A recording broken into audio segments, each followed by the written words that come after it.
Malaikat maut punya dua sifat. Sifat pertama, wan nazi'ati gharqa. Sifat kedua, wan nasyitati nashta. Sifat pertama, ada malaikat maut yang saat mencabut itu dia mencabut sekeras-kerasnya, sedalam-dalamnya.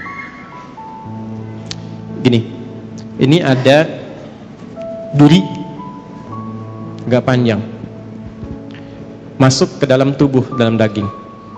Tapi posisinya bukan vertikal begini, posisinya horizontal begini. Terus dipaksa dicabut begini. Kira-kira kebayang nggak rasanya? Ya? Nah, ini malaikat nazi'at. Nazi'at itu dari kata naza'a. Naza'a itu gini ilustrasinya. Kalau belum paham tentang ini, itu ada pohon di luar, dipaksa dicabut sekeras-kerasnya sampai akar-akarnya tercabut. Ya. Problemnya apa? Problemnya kalau pohonnya keras kan nggak sekali cabut. Tarik, balik lagi, tarik, balik lagi, ya kan? Itu naza'a namanya. Yang mencabut dengan keras dan syiddah, bisyiddah wa unfid, dengan keras dan dalam, itu disebut dengan nazi'at. Gharqa, sampai ke dalam-dalam itu masuk. Jadi dari bawah cabut sampai ke sini. Tarik lagi, kan ini takut. Kenapa? Karena dia merasa nggak siap untuk pulang. Karena merasa nggak siap, nggak pengen keluar. Tarik lagi, itu ilustrasi begitu. Tarik lagi, sampai nanti di Quran ada beberapa surat, kamu ini susah sekali, ada yang dipukulin sama malaikat tuh. Tarik lagi, turun lagi, tarik lagi. Ya, mudah bagi malaikat, tarik langsung mudah kan, kuat. Kan, tapi ingin menunjukkan bagaimana keadaan orang-orang di golongan pertama yang disampaikan oleh Al-Quran, betapa mencekamnya keadaan saat dia pulang. Jadi, sampai Allah kirimkan khusus dalam suasana itu malaikat yang memang bengisnya luar biasa untuk mencabut. Siapa golongan ini? Ya, satu. Dah. Nah, jangan lu dijawab, tenang. Dua. Wan nasyitati nashta. Nasyitah itu kalau diartikan ke gerakan, satu gerakan yang lembut, halus, tak terasa sudah berubah, bergerak, berpindah. Nabi ilustrasikannya begini, kalau ada rambut yang halus, lembut, tipis, kemudian ada adonan yang halus juga, lembut, tipis, kayak ngambil rambut itu dari adonan itu, halus, berpindah. Ya, senyum, la ilaha illallah, meninggal. Sujud, nggak bangun lagi. Lagi baca Quran, cuman begini, la ilaha illallah, meninggal. Dan menariknya, yang seperti itu sekarang sudah banyak ditampakkan lewat video. Tuh, kalau sudah Allah tampakkan ayatnya menjadi kauniyah dan belum sadar juga, maka dengan cara apa lagi Allah berikan hidayah untuk bertobat? Antum klik deh ya, klik misalnya di YouTube lah, ya, wafat husnul khatimah, orang syekh mengajar meninggal, baca Quran wafat, sujud wafat, klik, lihat bagaimana cara wafatnya. Nah, itu Allah tugaskan malaikat yang kedua, wan nasyitati nashta. Ada orang-orang yang Allah tugaskan malaikat untuk mengambil nyawanya, menemui mautnya dalam keadaan selembut-lembutnya, sehalus-halusnya, sampai rasa yang dia dapatkan pada saat kematian itu pun rasa-rasa yang ringan dibandingkan dengan yang pertamanya itu. Kalau narik rambut yang halus dari adonan yang halus itu masih ada rasanya nggak? Masih terasa kan, tapi ringan kan, lembut. Itulah yang menyebabkan orang kadang berkeringat saat meninggal itu. Ya, diambil, tenang dia meninggal, tenang, tapi ada rasanya, ada. Nanti kalau sudah waktunya terasa juga gitu kan. Berkeringat ada, tapi halus, lembut, tenang, enak. Nanti insya Allah kita jemput itu, gak usah khawatir, gak usah takut. Takut itu justru tanda tanya. Kok takut pada sesuatu yang pasti? Yang nggak pasti itu yang kita takutkan. Yang pasti nggak usah ditakutin. Nggak, Allah Akbar. Nggak, antum nggak takut pun kejadian juga. Siapain takut? Ya. Jadi yang ditakutkan tuh yang belum pastinya. Nah, yang belum pasti itu bekalnya, amalnya apa? Begitu itu tidak pasti, itu yang kita khawatirkan karena nggak punya harapan untuk setelahnya. Baik, kita bahas yang kedua dulu sebelum tadi yang pertama saya kasih tanda tanya. Siapa orang-orang yang dicabut dengan lembut itu? Yang tenang itu, yang nyaman itu. Sampai malaikat yang ditugaskan pun oleh Allah disifati dengan nasyitati nashta, pakai wawunya ataf kepada kosam, kosamnya sumpah. Saya bersumpah, kata Allah, ada di antara hambaku yang aku kirimkan hanya malaikat yang lembut untuk mencabut nyawanya. Sumpahnya Allah mengirimkan malaikat yang lembut, selembut-lembutnya untuk mencabut nyawa hambanya. Siapa hamba yang dimaksudkan di sini? Teruskan dulu ayatnya. Was-sabihati sabha, fas-sabiqati sabqa, fal-mudabbirati amra, sampai ayat 5. Allahu Akbar. Ini kuncinya. Was-sabihati di sini masih pakai qasam. Sabihati sabha. Setelah itu pakai fa litertib. Fas-sabiqati sabqa, pakai fa. Fas-sabiqati sabqa. Setelah itu apa? Fal-mudabbirati amra, fal-mudabbirati amra. Dah sampai sini, sampai ayat 5. Ini kuncinya. Ini sindiran halus dan tajam sekali. Siapa orang-orang yang akan dicabut dengan lembut, dipisahkan dari kehidupan dunia yang mungkin dia alami keras. Jadi menariknya begini, ada orang-orang yang saat hidup di dunianya ini mungkin mengalami kejadian yang keras, tidak mengenakan, kasar dan sebagainya. Tapi ketika meninggal lembut sekali, halus, dan bahkan viral dia di alam langit. Bagaimana orang-orang ini kemuliaannya? Allah contohkan lewat tugasnya malaikat. Selain yang mencabut nyawa dengan 2 sifat ini, kata Allah, aku tugaskan juga dengan 3 tipikal pokok malaikat. Nah, 3 inilah sebetulnya sebagai isyarat karakter amal untuk kita demi menjemput kematian yang husnul khatimah. Sabihati sabha, aku bersumpah, aku juga siapkan malaikat yang tugasnya hanya bertasbih saja, dengan cepat, dengan indah, dengan kuat. Oke, pelan-pelan. Teman-teman masih ingat gak waktu saya sampaikan tadi dibuka di awal mukaddimah? Ibadah itu ada yang sifatnya apa yang pertama? Ritual. Nah, ritual ini digambarkan di Qur'annya dengan kata-kata tasbih. Tasbih.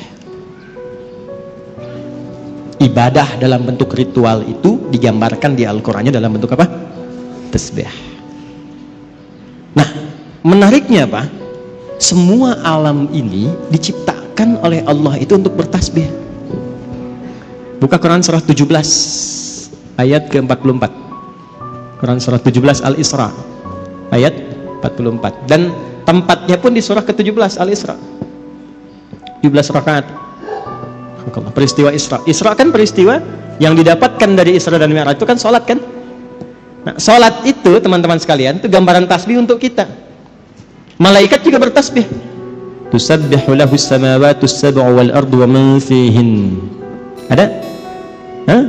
Wa in min syai'in, terus oh, dapat. Walakin la tafqahuna tasbihahu. Tusabbihu lahu as-samawati as-sab'u. Semua yang ada di alam langit bertasbih kepada Allah. Wal ard, dan yang di bumi bertasbih. Kalau antum baca tafsirnya, ini misal yang banyak didapatkan tafsir Ibnu Katsir misalnya, yang agak banyak riwayat di situ. Itu ngambilnya dari tafsir Ibnu Jarir At-Tabari. Ibnu Katsir banyak ngambil dari situ. Yang tafsir riwayat ya. Kalau yang mau pendek-pendek Jalalain, Tanwirul Mikbas itu pendek-pendek. Kalau mau ngambil tafsir riwayat tentang ayat ini, silahkan lihat. Itu akan mengambil satu riwayat di Mu'jam At-Tabrani, riwayat dari Abdurrahman bin Qutr. Ya, Abdurrahman bin Qutr ini meriwayatkan satu hal saat peristiwa Isra'nya Nabi sallallahu alaihi wasallam. Jadi begitu Nabi akan siap diberangkatkan antara Zamzam dan Maqam. Jadi ada makam Ibrahim, ada Zamzam di antaranya itu, ya dekat itu disiapkan berangkat dari mulai ke Masjidil Aqsa, naik kemudian ke langit. Itu apa komentar Nabi setelah turun? Saya mendengar malaikat semua bertasbih, bersahut-sahutan bertasbih pada Allah Subhanahu wa taala alam langit. Ya. Kalau Anda baca riwayatnya setelah itu di tafsirnya, teruskan tafsirnya sampai ke bawah, Anda akan temukan Allahu Akbar. Ini babnya iman ya, maaf, babnya iman. Pembuktiannya saat sakaratul maut. Kenapa Anda, saya, kita sering mendengar kalau makan itu sampai akhirnya? Mungkin di situ ada berkahnya. Pernah dengar? Ya kan? Karena setiap makanan dan minuman yang kita makan dan minum, itu sekalipun kita konsumsi, dia masih bertasbih kepada Allah Subhanahu wa taala. Riwayatnya ada. Baca tafsirnya. Ini bukan saya pribadi, bukan. Ngaji tafsirnya, lihat. Sampai makanan yang akan yukal dimakan itu masih bertasbih sebelum dimakan. Itu sebabnya kita nyari berkahnya. Ya. Saya kalau minum tuh ada nggak habis, orang datang rebutan. Kenapa nyari berkahnya? Saya bilang udah saya habisin berkahnya tadi. Canda aja. Itu gambaran. Nah, singkatnya tasbih itu gambaran dari ibadah. Inti sholat itu kan di ruku dan sujud. Ya Maryam uqnuti li rabbiki wasjudi warka'i ma'ar. Ya, inti sholat itu, inti paling pokoknya dari sekian rukun sholat itu di ruku dan sujudnya. Sebagai penghambaan kita kepada Allah, ruku dan sujud. Ruku dan sujud itu intinya tasbih. Coba lihat saat ruku baca apa? Subhana rabbiyal azim, tasbih. Saat sujud, subhana rabbiyal, intinya tasbih. Di tasbih itu jangan diartikan subhanallah saja, bukan. Tasbih itu kata atau kalimat singkat yang mewakili sifat-sifat ibadah kita kepada Allah dalam bentuk ritual. Jelas? Makanya kalau kita kurang dalam sholat tasbihnya, kurang maksimal ibadah ritual, kurang ruku khusyuk di dalamnya, kurang khusyuk dalam sujudnya, itulah sebabnya kenapa setelah sholat kita istighfar dulu. Setelah istighfar tasbih, subhanallah, subhanallah, subhanallah. Itu diantara hikmahnya. Jadi bukan cuma bacaan, ada maknanya. Intinya apa dengan kalimat ini? Tusabbihu lahu as-samawatu as-sab'u wal ardu wa man fihinna. Kaitkan dengan wasabihati sabha. Aku bersumpah, malaikat saja ada yang aku buat untuk tasbih semuanya. Masa manusia gak mau tasbih? Malaikat saja aku ciptakan tanpa salah, itu masih tasbih. Malaikat itu dicipta tanpa salah, Pak. Satu-satunya makhluk, Bu, di muka bumi ini, ya, yang bertugas di muka bumi, tugas. Dan di alam langit dia bertugas. Satu-satunya makhluk yang Allah ciptakan tanpa salah cuma malaikat. Diciptakannya dari cahaya, materinya materi takwa. Quran surah 66 ayat ke-6. La ya'sunallaha ma amarahum wa yaf'aluna ma yu'marun. Malaikat tidak punya potensi maksiat. Makanya Anda nggak pernah dengar misalnya, maaf, pernah dengar malaikat Jibril korupsi ayat? Nggak ada kan? Ya. Dan tidak pernah menukar posisi. Itu Fir'aun, se-Fir'aun ya, bikin jengkel, yang nyabut tetap malaikat maut. Nggak pernah dia bilang, Zurail, Jibril, jengkel sama yang ini, kamu aja yang cabut. Nggak ada tukeran tugas.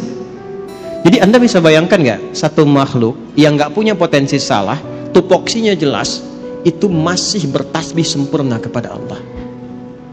Jadi Allah tuh nyindir kita halus.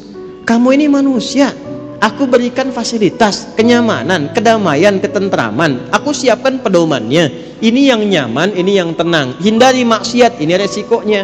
Cari bekal untuk pulang. Aku berikan semua fasilitas itu. Kenapa engkau masih belum punya waktu untuk bertasbih kepadaku? Malaikat aja masih ibadah, kenapa engkau lupa dengan ibadah? Sedangkan harapan kamu husnul khatimah dan pengen masuk surga.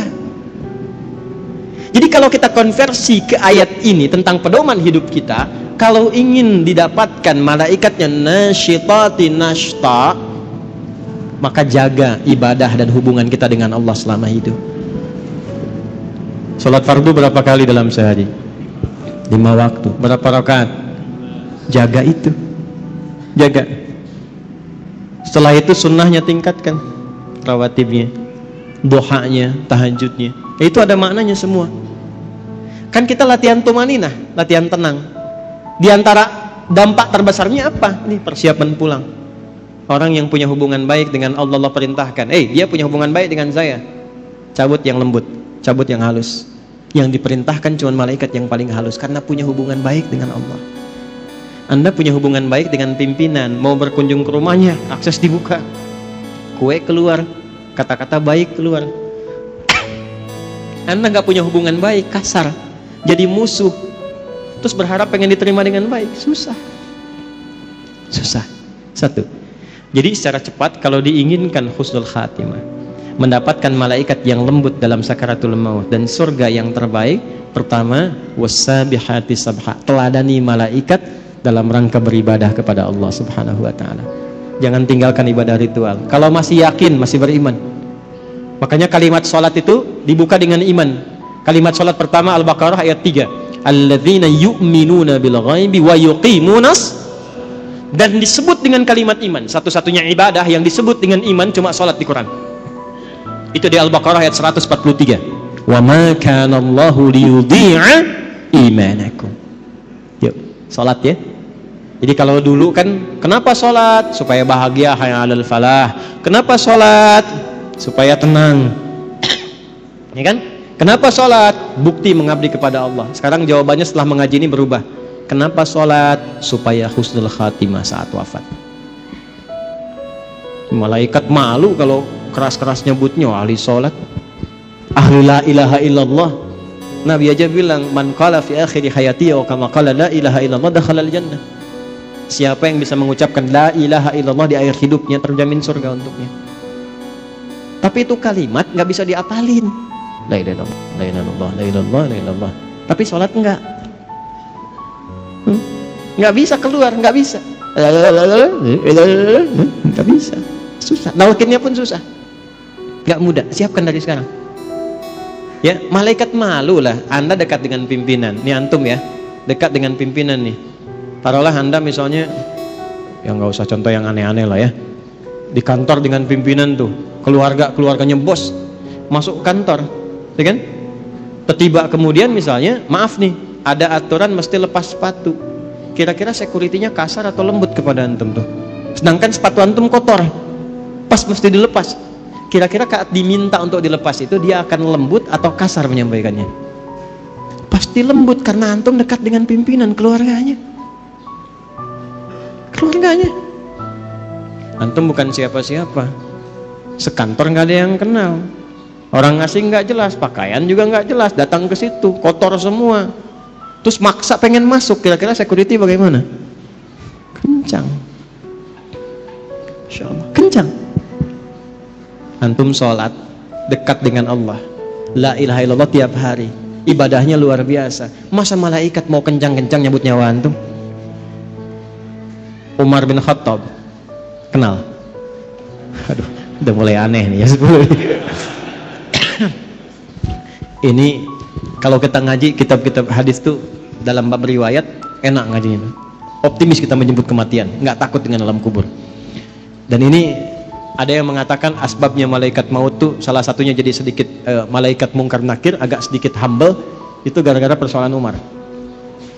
Datang, man rabbuka katanya. Nanti antum baca nih dalam riwayat hadis, man rabbuka. Umar tuh luar biasa. Gak usah kasar begitu katanya. Santai aja bahasa kita ya, santai aja. Anda akan tahu saya ini sahabatnya Rasulullah, kekasihnya kekasih Allah. Ya, masa Anda bertanya seperti itu katanya? Harus dibalikin tuh. Bisa nggak Anda begitu tuh? Man rabbuka, gitu kan? Masih nggak tahu kalau saya ini sering jamaah di Pondok Indah.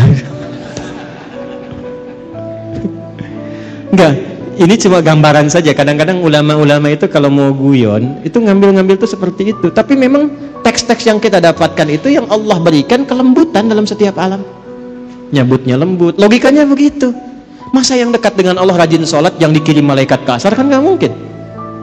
Masa kita salawat pada Rasulullah, dekat dengan Nabi, dengan amalan kita ikuti petunjuk, diancam di alam kubur dengan kata-kata kasar, kan nggak mungkin. Itulah nasyitati nasyta. Nah, untuk mendapatkan itu supaya lebih lembut lagi bagaimana? Cepat, pakai fa, berubah tuh. Ayat 4 pakai fa. Harfu 'atfin rabitin baina syai'aini bila hudud. Paham? Tidak. huruf yang menyambungkan dua peristiwa tanpa jeda dengan cepat. Jadi begitu yang ayat 3 itu tasbih, ibadah, yang keempatnya pakai fa, cepat nih, jangan tunda. Apa yang dipercepat? Sabiqatis sabqa. Ada malaikat yang berlomba mencatat amalan. Ini yang dicatat tuh siapa amalannya? Kan nggak mungkin malaikat catat amalan sendiri. Malaikat turun ke bumi catat amalannya sendiri, nggak mungkin. Ini tanda dari Allah. Ada malaikat yang lomba-lomba cepat. Ngapain cepat-cepat? Mencatat amal hamba. Siapa yang dicatat itu? Dalilnya mana untuk menegaskan ini? Al-Baqarah ayat 148. Ketemu kalimat sabaknya. Quran surah 2 ayat 148. Walikulli wijhatun huwa muwalliha. Sama dengan fa di sini, fa di sana. Fastabiqul khairat. Fastabiqul khairat. Tuh. Kencengin tuh. Ini maksudnya. Kencengin. Optimis kita. Di sini fasabiqatus sabqa, ya, fasabiqatis sabqa, di sini fastabiqul khairat. Walikulli wijhatun huwa muwalliha. Setiap hamba yang ibadah itu pasti punya kecenderungan fokus pada ibadah tertentu. Contoh, ada yang senang tahajud, belum konsisten puasa sunnah. Tahajud rutin tiap malam, tapi Senin Kamis belum puasa. Ada yang puasa Senin Kamis tapi tahajud belum, ya kan? Ada yang sudah sholat puasa Daud, bahkan sholat Daud nggak ada. Ya, puasa Daud yang ada ya. Senin puasa, Selasa tidak, Rabu puasa, Kamis sholat Daud nggak ada. Subuh sholat, duhur tidak, asar sholat, maghrib, nah itu nggak ada. Ya. Ini sudah puasa Daud, tapi tilawah Quran belum. Quran juga unik. Ada yang senang baca tapi belum menghafal. Ada yang senang hafal tapi nggak tahu arti. Ada yang senang kajian ngaji, artinya tafsir, tapi juga baca belum optimal. Ada yang begitu. Nah sekarang maksudnya apa? Kita itu saat sebelum pulang siapkan amalan-amalan favorit yang kita pilih di dunia sebagai bekal andalan kita pulang. Itu apa? Supaya malaikat berlomba-lomba mencatat. Ayo kita berlomba-lomba. Dan ini dijamakkan, fastabiqul khairat. Semuanya baik kata Allah itu, tapi silahkan berlomba. Yang ini puasa Senin, ya kan? Antum belum sanggup puasa, saya mau konsisten dengan rawatib dulu. Ya. Saya belum sanggup menahan lapar, tapi saya bisa sanggup menahan lelah saya untuk mengerjakan rawatib. Ya udah, alihkan tenaga ke sini. Ya, jelas?